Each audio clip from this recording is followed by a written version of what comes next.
So I decided at the last minute to put an entry in for GeekyHiJynx's competition for to celebrate when he got 100 subscribers, which he's way past now. And yeah, so you should definitely go check out Joe's channel, GeekyHiJynx. He got some awesome stuff on there. And I want to thank him for putting out this competition. And through this competition, I've gotten not one, but 2 different shout-outs now. And I want to thank the guys that shouted me out. First, there was Jonathan from Man of Movies gave me a shout-out. And also, Burja Rocar, a.k.a. Jace Burns, gave me a shout-out on his channel as well when he did the entry to this competition. So yeah, I just want to say thanks to Joe, Jonathan, and Jace. Triple J. Basically for this competition, what Joe asked is, for those who don't know, what's a moment when you were a kid that made you terrified or traumatized from a movie?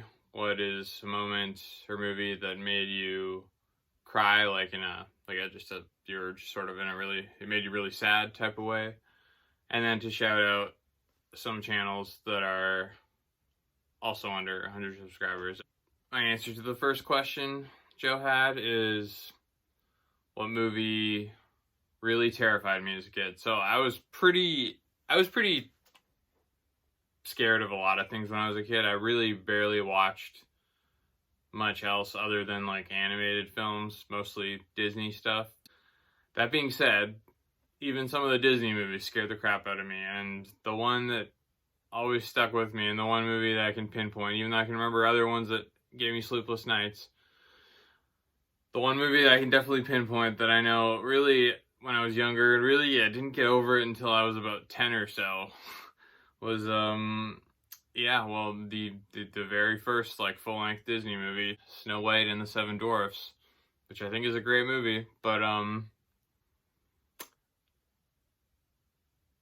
freaking witch, man, like, oh my god, she was terrifying. Like, I still stand by it. Like, I can see why I was freaked out, or why anyone would be freaked out by her. Like, oh my god, like, just the rest of the movie is so, like, nice and happy looking, and then there's her, and it's just like this giant scary nose with these giant eyes and all in this dark cloak, and it's just like, oh my god, like, I feel like I'm looking at Satan.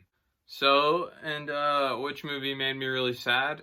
This one was a bit harder for me to pick. The last one was like easy, hands down. I know that traumatized me as a kid, but I thought really hard about it. I don't know, I could have gone with, and once again, it is going to be a Disney movie, and I could have even gone with a different Disney movie. I thought, I mean, an obvious one I think a lot of kids have, obviously, is like Mufasa dying in The Lion King. I could have gone with that one, but I decided, I don't know, that's not ultimately what I remember The Lion King for. I remember it just as just an epic film that I still love today. I don't remember it for making me just sad, even though that is an important part of the movie.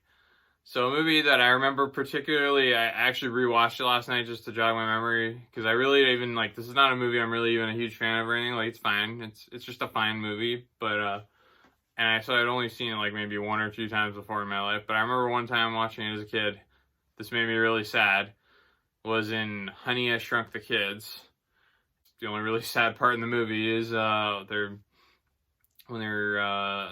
the kids trying to get through the backyard back to their house, and since they're tiny now, they stumble across this supposedly giant ant, and at first they're scared of him, but then they befriend him and realize they can ride him through the backyard to get there faster because he's way bigger than them. The kids are able to identify that he's actually a baby ant too. So he's really cute. They really make him cute, and even though it's like stop motion animation, I really like felt for this ant. But eventually they run into a freaking scorpion, and it tries to kill them, and the ant does what it can to stop it from killing the kids, but in the process, the scorpion like stabs it in the neck and kills him. So yeah, the auntie dies, and it's really sad. They kind of use him. They use Auntie. They put a saddle on him and everything. Use him to ride, then he still wants to stay with them. And then he dies, saving them. So he's just like used and then killed. And then the scorpion gets away. And then they never mention him again. They just like, oh, well, oh, my best buddy Auntie. One of them gets really attached, but then after the scene where he dies, never talk about him again. No mention of Auntie. So yeah, I felt really sad because it was literally, I mean, I know it was an ant, but it was like literally like a baby ant too, and it just gets murdered. Yeah, now and then the last part of this 100 sub challenge was I shout out some channels that are under 100 subs. So I think I'm gonna go with 2. And the first one I want to go with is Nick in Movies. So he's always putting out tons of content. Like, I still need to catch up on his content because he's always just putting out so much. But like, yeah, you'll always have something to watch if you check out Nick in Movies. And sometimes you'll like sort of point things out in his reviews that like sort of I might have like totally missed, and then I'll suddenly be more interested in rewatching it. And yeah, he sort of gives like, he does like, has like sort of a pretty different approach than most YouTubers I know. He has almost like sort of like a slideshow approach to it all. So it's almost like he's giving you a little lesson on whatever he's reviewing, but like in a good way. It's a fun lesson. One of the people I challenged to do the genre challenge as well was Nick in Movies. And yeah, Nick literally like within hours had a video out after I posted mine. And mine took like weeks after I got tagged for it, and then he just puts his out in like within hours after mine, and I'm like, oh wow, okay, yeah, he's fast. So definitely go check him out. Go give him a sub. Yeah, you're always gonna have something to watch if you subscribe to him, and he reviews kind of, if you like anything you're kind of seeing on my channel, then basically he reviews that and much more.